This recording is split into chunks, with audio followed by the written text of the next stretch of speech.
Le 2 juillet 2019, le ministère des Sports organisait à Saint-Denis une rencontre des solutions sur la thématique sport et économie sociale et solidaire. Ce fut l'occasion pour le collectif Libre et Égaux en droit d'aller à la rencontre de Madame la Ministre afin d'obtenir son témoignage sur les violences psychologiques dans le sport. C'est un sujet dont s'est emparé le collectif, notamment dans le football, souhaitant mobiliser les acteurs solidaires de la République contre le système des lofts de le football, pratique visant à placardiser des joueurs encore sous contrat, leur faisant subir différents types de désagréments. Une vidéo à ce sujet a été réalisée, vous trouverez son lien en description. Voici une partie du témoignage de Madame la Ministre. Bonjour, je suis Souleymane, donc membre actif du collectif Libre et Égaux en droit. Même si beaucoup de personnes vous connaissent, je vais vous laisser le soin de vous présenter dans un premier temps. Je m'appelle Roxana Maracineanu, je suis ministre des Sports. Je suis arrivée à la tête du ministère en septembre dernier et je suis sensible à tous ces sujets de protection des individus et du respect de l'intégrité et de l'éthique des pratiquants. Enchanté Madame la Ministre et merci beaucoup de nous accorder cette petite interview.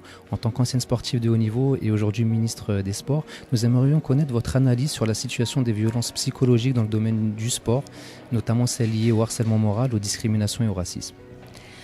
Dès mon arrivée à la tête du ministère, j'ai voulu parler de ces sujets puisque c'était des choses qui étaient un peu tabous dans le milieu sportif où tout doit aller bien, où on a une vitrine assez médiatisée et où c'est bien de montrer une bonne image du sport. Or, de mon expérience personnelle d'athlète, de mon expérience de dirigeante associative dans un écosystème ici parisien, mais pour avoir entendu aussi parler et vu aussi des choses qui me choquent dans le milieu du sport, j'ai fait le choix d'en parler en fait en tant que ministre et de le dénoncer. Et puis derrière, je m'en saisis aujourd'hui comme une vraie politique régalienne du ministère des Sports qui touche à la protection des individus, principalement des jeunes enfants, des publics qui sont plus fragiles ou en difficulté dans ce milieu sportif. Et puis surtout ce qui est aussi respect de l'éthique, de l'intégrité par les encadrants, par les dirigeants sportifs et par tout le mouvement sportif en fait, qui sont les acteurs principaux du sport en France. Et pensez-vous que les fédérations, lorsqu'elles en ont connaissance, devraient mettre tous les moyens nécessaires à la manifestation de la vérité pour venir en aide efficacement à ces sportifs qui seraient éventuellement victimes de tels agissements ? Bien sûr qu'elles le devraient, et d'ailleurs on les aide pour ça au ministère. Aujourd'hui on est en train de travailler avec elles sur une réflexion autour de la gouvernance et de la protection des lanceurs d'alerte. Le slogan associatif est « La violence recule là où la solidarité avance ». Que pensez-vous de ce slogan ? La solidarité, c'est une des thématiques fortes du sport, celle qu'on veut promouvoir aujourd'hui et celle qui peut être promue en fait par l'activité physique et le sport en lui-même parce que ça permet aux gens de se rencontrer.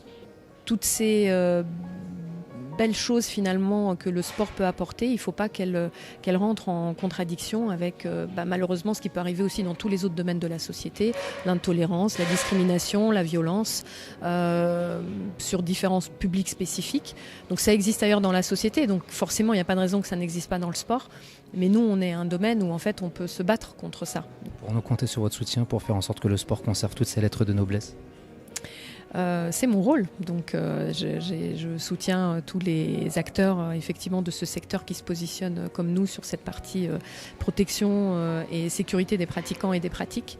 Donc voilà, vous êtes les bienvenus dans ce champ qui est effectivement vaste et qui doit rayonner, je pense, au-delà du sport. On doit démarrer dans le sport, mais derrière en parler aussi au-delà des barrières du sport parce que ça concerne au-delà de nous toute la société.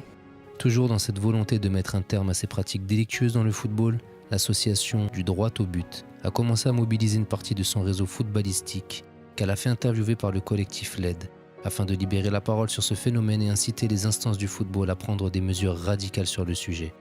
Voici une partie de ces témoignages de footballeurs. Bonjour, Frédéric Déhu, ancien joueur professionnel, passé par le Racing Club de Lens, le FC Barcelone, le PSG, l'OM et puis avec une fin de carrière au Levante, un club de la Liga espagnole. Ludovic Sylvestre, j'ai un peu joué à Barcelone, au Football Club Barcelone, j'ai joué en République tchèque, au Sparta Prague, j'ai joué en Angleterre, à Blackpool en Première Ligue, la Turquie et j'ai terminé au Red Star. Fabrice Mancrate, ancien joueur du Paris Saint-Germain entre autres, Nantes, Newcastle, Betis, Séville.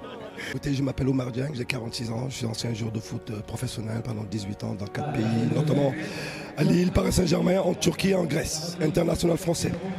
Clément Chantôme, voilà, ancien joueur du PSG, de Bordeaux, Rennes, enfin Lens. Laurent Fournier, ex-joueur de football professionnel.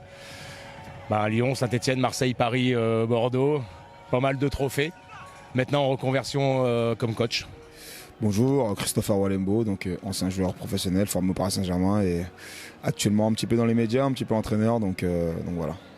Bonjour, Eric Rabessarantana, ancien joueur du Paris Saint-Germain et d'ailleurs, de Nancy et d'autres clubs encore. Enchanté Oumar, je voulais savoir quel était ton sentiment dans un premier temps sur le système des lofts dans le football, ce système qui placardise les joueurs alors qu'ils sont encore sous contrat, savoir si de ton temps ça existait déjà, si tu as déjà été victime ou témoin de ces choses-là. Écoutez, c'est un système qu'il faut tout simplement éradiquer. Tout simplement, moi je me mouille, oui bien sûr, parfois les joueurs essaient de polir leurs pensées, on ne leur donne pas assez le temps de pouvoir s'exprimer sur des sujets aussi importants. Oui, c'est un phénomène, ça arrive très très souvent. Moi j'ai été victime de ça 2 fois. Une fois à Sedan, je ne vais pas avoir honte de le dire. J'ai été prêté par Auxerre à Sedan. Au bout de 22 matchs, l'équipe était 6e, sûr et certain de rester en Ligue 1. Et comme je faisais partie des joueurs qui avaient un gros salaire, ils m'ont tout simplement dit que voilà, on n'aurait plus besoin de toi jusqu'à la fin de la saison et j'ai pas compris. Donc voilà, ils m'ont tout simplement empêché d'exercer mon métier. Donc il va falloir que les instances montent au créneau pour pouvoir éradiquer ça. Alors par chance non, j'ai pas été victime, mais oui, ça existait déjà et je pense que malheureusement ça existe déjà depuis un certain temps. C'est dommageable parce que quand un club sollicite un joueur pour qu'il fasse partie intégrante de son effectif, c'est difficile de comprendre pourquoi à un moment donné, d'une saison à une autre, il n'ait pas confiance en ce joueur et puis il le met à l'écart pour ne pas l'utiliser. J'ai été victime, oui, l'année où Charles Bietri a remplacé Michel Denisot. Alors on s'entraînait tous les deux, c'est vrai que c'est compliqué à gérer.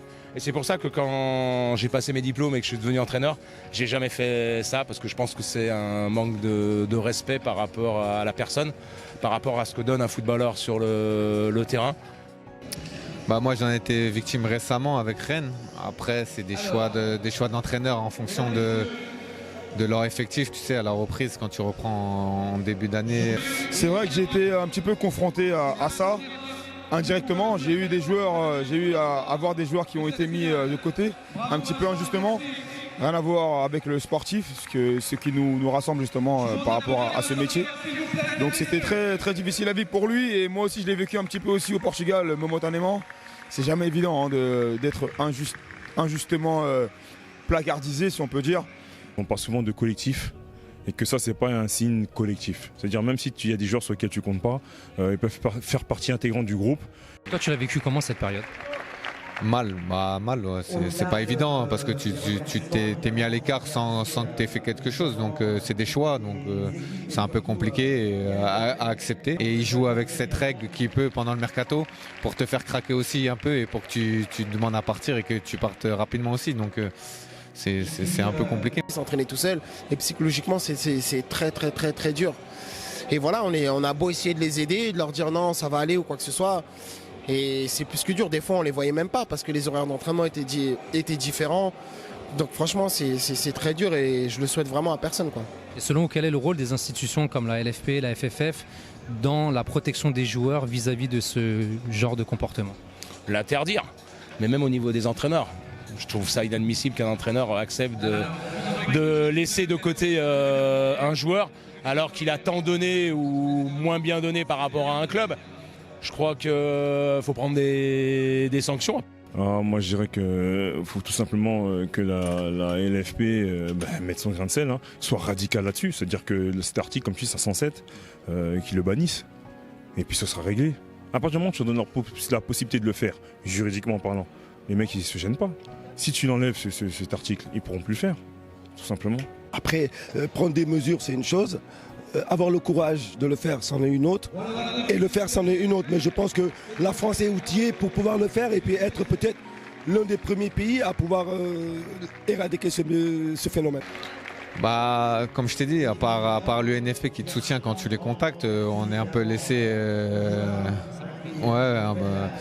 on n'a pas trop de soutien. Hein. On est tous là pour jouer au foot et respecter le contrat. Un club, quand tu signes un contrat, c'est pour le respecter. Donc c'est ça qui est un peu dommage quand tu regardes. Donc oui, effectivement, ce serait bien qu'elle puisse recevoir un petit soutien de la part de ces autorités-là. Mais je pense que mettre à l'écart un joueur qui n'a pas commis de faute, c'est quand même une infraction, à mon avis, de ses droits. Il y a des gestions qui ne sont pas respectées et qui ne respectent pas le code du travail pour les joueurs de professionnels. Donc là, il faut se pencher dessus et surtout essayer d'obliger les clubs à respecter un petit peu les choses. Je pense qu'il faudrait vraiment avoir un suivi par rapport à ça. Qu'on ne peut pas faire ça à des joueurs qui sont sous contrat. C'est des choses qui doivent être faites par les fédérations pour aider les joueurs. Au-delà des fédérations, tu penses que c'est un problème qui devrait même être pris à bras le corps par le ministère des Sports, par exemple? Peut-être, ouais. Faut vraiment protéger. Après, quel que soit le sport.